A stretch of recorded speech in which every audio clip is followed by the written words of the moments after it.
সবাই কেমন আছেন? আশা করছি সবাই ভালো আছেন। যে যেখান থেকে দেখছেন সবাইকে ধন্যবাদ জানাচ্ছি আমার ভিডিওটা দেখার জন্য।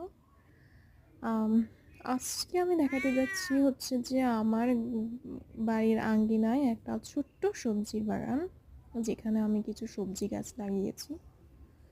তো আসলে আপনাদেরকে সেটা দেখাতে চলে আসলাম। সেটা তো আসলে আমি শখের বশে করেছি, সেজন্য। এই যে দেখেন,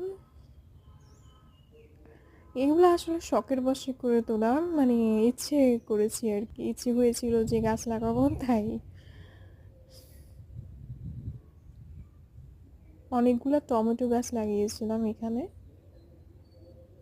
এটা হচ্ছে আমার লাউ গাছ, তারপরে কাঁচামরিচ, এখানে 3 রকমের কাঁচামরিচ লাগিয়েছি। এই যে ছোট্ট আমার 2টা বিড়াল,